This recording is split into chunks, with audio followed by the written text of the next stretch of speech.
నిర్గమకాండము 3వ అధ్యాయము. మోషే మిద్యాను యాజకుడైన యిత్రో అను తన మామ మందను మేపుచు ఆ మందను అరణ్యము అవతలకు తోలుకొని దేవుని పర్వతమైన హోరేబుకు వచ్చెను. ఒక పొద నడిమిని అగ్నిజ్వాలలో యెహోవా దూత అతనికి ప్రత్యక్షమాయెను. అతడు చూచినప్పుడు అగ్ని వలన ఆ పొద మండుచుండెను, కాని పొద కాలిపోలేదు. అప్పుడు మోషే ఆ పొద ఏల కాలిపోలేదో నేను ఆ తట్టు వెళ్లి ఈ గొప్ప వింత చూచెదననుకొనెను. దానిని చూచుటకు అతడు ఆ తట్టు వచ్చుట యెహోవా చూచెను. దేవుడు ఆ పొద నడుము నుండి మోషే మోషే అని అతనిని పిలిచెను. అందుకతడు చిత్తము ప్రభువా అనెను. అందుకాయన దగ్గరకు రావద్దు, నీ పాదముల నుండి నీ చెప్పులు విడువుము, నీవు నిలిచియున్న స్థలము పరిశుద్ధ ప్రదేశము అనెను. మరియు ఆయన, నేను నీ తండ్రి దేవుడను, అబ్రాహాము దేవుడను, ఇస్సాకు దేవుడను, యాకోబు దేవుడను అని చెప్పగా మోషే తన ముఖమును కప్పుకొని దేవుని వైపు చూడవెరచెను. మరియు యెహోవా ఇట్లనెను, నేను ఐగుప్తులోనున్న నా ప్రజల బాధను నిశ్చయముగా చూచితిని. పనులలో తమ్మును కష్టపెట్టు వారిని బట్టి వారు పెట్టిన మొరను వింటిని. వారి దుఃఖములు నాకు తెలిసేయున్నవి. కాబట్టి ఐగుప్తీయుల చేతిలో నుండి వారిని విడిపించుటకును ఆ దేశములో నుండి విశాలమైన మంచి దేశమునకు, అనగా కనానీయులకు, హిత్తీయులకు, అమోరీయులకు, పెరిజ్జీయులకు, హివ్వీయులకు, యెబూసీయులకు నివాసస్థానమై పాలుతేనెలు ప్రవహించు దేశమునకు వారిని నడిపించుటకును దిగి వచ్చియున్నాను. ఇశ్రాయేలీల మొర నిజముగా నా యొద్దకు చేరినది. ఐగుప్తీయులు వారిని పెట్టుచున్న హింస చూచితిని. కాగా రమ్ము, నిన్ను ఫరో యొద్దకు పంపెదను. ఇశ్రాయేలీలైన నా ప్రజలను నీవు ఐగుప్తులో నుండి తోడుకొని పోవలనెను. అందుకు మోషే, నేను ఫరో యొద్దకు వెళ్ళుటకును ఇశ్రాయేలీలను ఐగుప్తులో నుండి తోడుకొని పోవుటకును ఎంతటి వాడనని దేవునితో అనగా, ఆయన, నిశ్చయముగా నేను నీకు తోడైయుందును, నేను నిన్ను పంపితిననుటకు ఇది నీకు సూచన. నీవు ఆ ప్రజలను ఐగుప్తులో నుండి తోడుకొని వచ్చిన తరువాత మీరు ఈ పర్వతము మీద దేవుని సేవించెదరనెను. మోషే, చిత్తగించుము, నేను ఇశ్రాయేలీల యొద్దకు వెళ్లి వారిని చూచి మీ పితరుల దేవుడు మీ యొద్దకు నన్ను పంపెనని వారితో చెప్పగా, వారు ఆయన పేరేమి అని అడిగిన ఎడల వారితో నేనేమి చెప్పవలనని దేవునిని అడిగెను. అందుకు దేవుడు, నేను ఉన్నవాడను అనువాడనై ఉన్నానని మోషేతో చెప్పెను. మరియు ఆయన, ఉండుననువాడు మీ యొద్దకు నన్ను పంపెనని నీవు ఇశ్రాయేలీలతో చెప్పవలనెను.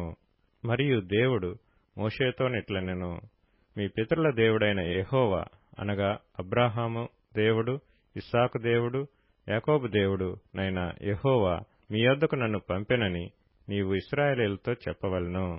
నిరంతరము నా నామము ఇదే, తరతరములకు ఇది నా జ్ఞాపకార్థ నామము. నీవు వెళ్లి ఇశ్రాయేలీల పెద్దలను పోగు చేసి, మీ పితరుల దేవుడైన యెహోవా, అనగా అబ్రాహాము, ఇస్సాకు, యాకోబుల దేవుడు నాకు ప్రత్యక్షమై ఇట్లనెను, నేను మిమ్మును ఐగుప్తులో మీకు సంభవించిన దానిని నిశ్చయముగా చూచితిని. ఐగుప్తు బాధలో నుండి పాలుతేనెలు ప్రవహించు దేశమునకు, అనగా కనానీయులు, హిత్తీయులు, అమోరీయులు, పెరిజ్జీయులు, హివ్వీయులు, యెబూసీయులున్న దేశమునకు మిమ్ము రప్పించదనని సెలవిచ్చితినని వారితో చెప్పుము. వారు నీ మాట విందురు గనుక నీవును ఇశ్రాయేలీల పెద్దలను ఐగుప్తు రాజు నొద్దకు వెళ్లి అతని చూచి, హెబ్రీయుల దేవుడైన యెహోవా మాకు ప్రత్యక్షమాయెను గనుక మేము అరణ్యమునకు 3 దినముల ప్రయాణమంత దూరము పోయి మా దేవుడైన యెహోవాకు బలిని సమర్పించుదుము సెలవిమ్మని అతనితో చెప్పవలెను. ఐగుప్తురాజు మహాబలముతో మీ మీదకు వచ్చి మిమ్ము పోనీయడని నేనెరుగుదును. కాని నేను నా చెయ్యి చాపి ఐగుప్తు మధ్యమున నేను చేయదలిచియున్న నా అద్భుతములన్నిటినీ చూపి దాని పాడు చేసేదను. అటు తరువాత అతడు మిమ్ము పంపివేయును. మరియు నేను ఈ జనుల ఎడల ఐగుప్తీయులకు కటాక్షము కలుగు చేసేదను గనుక మీరు వెళ్ళునప్పుడు వట్టి చేతులతో వెళ్లరు. ప్రతి స్త్రీయు తన పొరుగు దానిని తన ఇంట నుండు దానిని వెండి నగలను, బంగారు నగలను, వస్త్రములను ఇమ్మని అడిగి తీసుకొని మీరు వాటిని మీ కుమారులకును మీ కుమార్తెలకును ధరింపచేసి ఐగుప్తీయులను దోచుకొందురనెను. నిర్గమకాండము 4వ అధ్యాయము. అందుకు మోషే, చిత్తగించుము, వారు నన్ను నమ్మరు, నా మాట వినరు. యెహోవా నీకు ప్రత్యక్షం కాలేదందురు అని ఉత్తరమియ్యగా, యెహోవా, నీ చేతిలోనిది ఏమిటి అని అతనిని అడిగెను. అందుకతడు కర్ర అనెను. అప్పుడాయన నేలను దాని పడవేయమనెను. అతడు దాన్ని నేల పడవేయగానే అది పామాయెను. అప్పుడు యెహోవా, నీ చెయ్యి చాపి దాని తోక పట్టుకొనమనగా, అతడు తన చెయ్యి చాపి దాని పట్టుకొనగానే అది అతని చేతిలో కర్ర ఆయెను. ఆయన దాని చేత, వారు తమ పితరుల దేవుడైన యెహోవా అనగా అబ్రాహాము దేవుడు, ఇస్సాకు దేవుడు, యాకోబు దేవుడు నీకు ప్రత్యక్షమాయెనని నమ్ముదురనెను. మరియు యెహోవా, నీ చెయ్యి నీ రొమ్మున ఉంచుకొనమనగా, అతడు తన చెయ్యి రొమ్మున ఉంచుకొని దాని వెలుపలికి తీసినప్పుడు ఆ చెయ్యి కుష్ఠము గలదై హిమము వలె తెల్లగా ఆయెను. తర్వాత ఆయన, నీ చెయ్యి మరలా నీ రొమ్మున ఉంచుకొనమనగా, అతడు తన చెయ్యి మరలా తన రొమ్మున ఉంచుకొని తన రొమ్ము నుండి వెలుపలికి తీసినప్పుడు అది అతని మిగిలిన శరీరం వలె ఆయెను. మరియు ఆయన, వారు నిన్ను నమ్మక మొదటి సూచనను బట్టి వినకపోయిన ఎడల రెండవ దాన్ని బట్టి విందురు. వారు ఈ 2 సూచనలను బట్టి నమ్మక నీ మాట వినకపోయిన ఎడల నీవు కొంచెం ఏటి నీళ్లు తీసి ఎండిన నేల మీద పోయవలెను. అప్పుడు నీవు ఏటిలో నుండి తీసిన నీళ్లు పొడి నేల మీద రక్తమగుననెను. అందుకు మోషే, ప్రభువా, ఇంతకు మునుపైనను నీవు నీ దాసునితో మాట్లాడినప్పటి నుండి అయినను నేను మాట నేర్పరిని కాను. నేను నోటి మాంద్యము నాలుక మాంద్యము గలవాడనని యెహోవాతో చెప్పగా, యెహోవా, మానవునకు నోరిచ్చినవాడు ఎవడు? మూగవానినే గాని, చెవిటివానినే గాని, దృష్టిగలవానినే గాని, గ్రుడ్డివానినే గాని పుట్టించినవాడెవడు? యెహోవానైన నేనే కదా. కాబట్టి వెళ్ళుము, నేను నీ నోటికి తోడైయుండి నీవు ఏమి పలకవలసినది నీకు బోధించదనని అతనితో చెప్పెను. అందుకతడు, అయ్యో ప్రభువా, నీవు పంపతలంచిన వానినే పంపుమనగా, ఆయన మోషే మీద కోపపడి, లేవీయుడగు నీ అన్నయైన అహరోను లేడా? అతడు బాగుగా మాట్లాడగలడని నేనెరుగుదును. ఇదిగో, అతడు నిన్ను ఎదుర్కొన వచ్చుచున్నాడు. అతడు నిన్ను చూచి తన హృదయమందు సంతోషించును. నీవు అతనితో మాట్లాడి అతని నోటికి మాటలు అందించవలెను. నేను నీ నోటికి అతని నోటికి తోడైయుండి మీరు చేయవలసిన దానిని మీకు బోధించెదను. అతడే నీకు బదులు జనులతో మాట్లాడును. అతడే నీకు నోరుగా నుండును. నీవు అతనికి దేవుడవుగా ఉందువు. ఈ కర్రను చేతపట్టుకొని దానితో ఆ సూచక క్రియలు చేయవలెనని చెప్పెను. అటు తరువాత మోషే బయలుదేరి తన మామయ్యైన యిత్రో యొద్దకు తిరిగి వెళ్లి, సెలవైన ఎడల నేను ఐగుప్తులోనున్న నా బంధువుల యొద్దకు మరలా పోయి వారింకా సజీవులై ఉన్నారేమో చూచెదనని అతనితో చెప్పగా, యిత్రో క్షేమముగా వెళ్ళుమని మోషేతో అనెను. అంతట యెహోవా, నీ ప్రాణమును వెదికిన మనుషులందరూ చనిపోయిరి గనుక ఐగుప్తుకు తిరిగి వెళ్ళుమని మిద్యానులో మోషేతో చెప్పగా, మోషే తన భార్యను తన కుమారులను తీసుకొని గాడిద మీద నెక్కించుకొని ఐగుప్తుకు తిరిగి వెళ్ళెను. మోషే దేవుని కర్రను తన చేత పట్టుకొని పోయెను.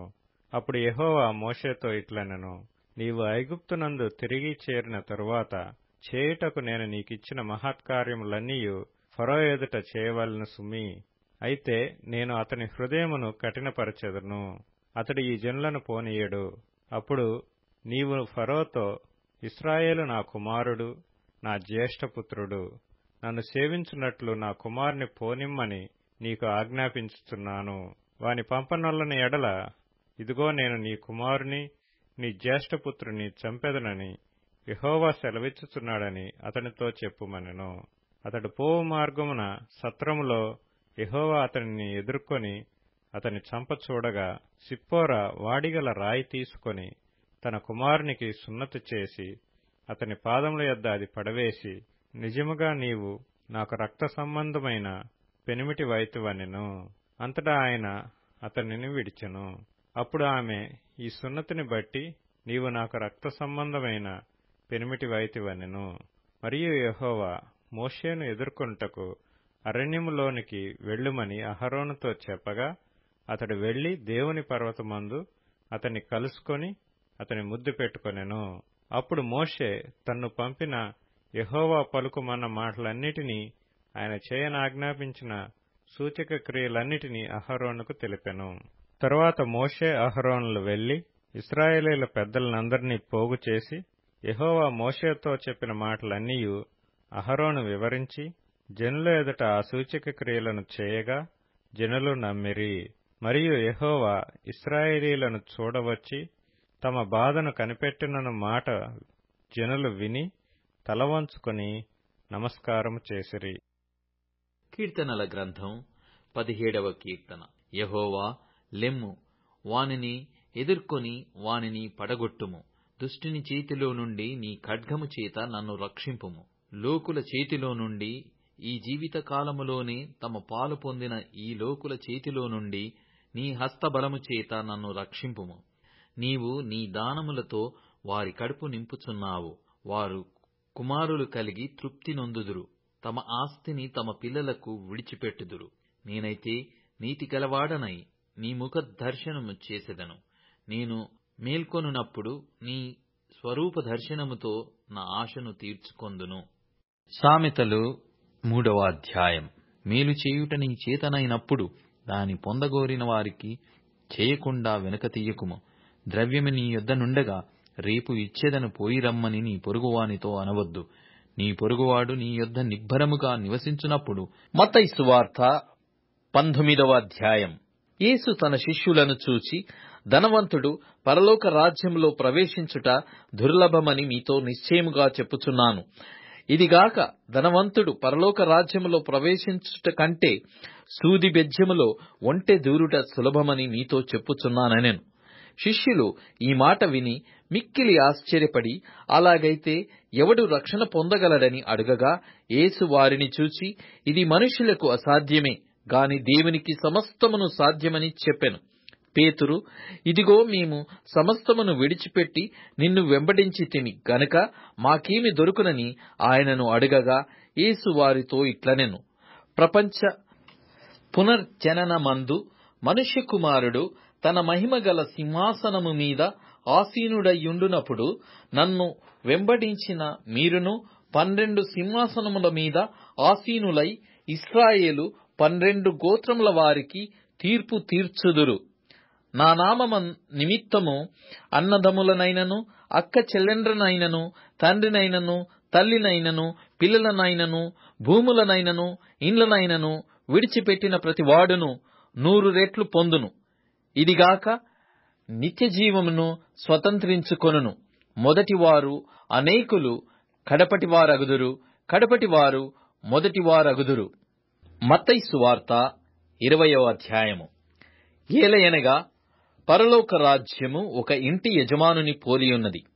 అతడు తన ద్రాక్ష తోటలో పని వారిని కూలికి పెట్టుకొనుటకు ప్రొద్దున బయలుదేరి దినమునకు 1 దేనారము చొప్పున పనివారితో ఒడబడి తన ద్రాక్ష తోటలోనికి వారిని పంపెను. తరువాత అతడు దాదాపు 9 గంటలకు వెళ్లి సంత వీధిలో ఊరక నిలిచియున్న మరికొందరిని చూచి, మీరును నా ద్రాక్ష తోటలోనికి వెళ్ళుడి, ఏమి న్యాయమో అది మీకిత్తునని వారితో చెప్పగా వారును వెళ్ళిరి.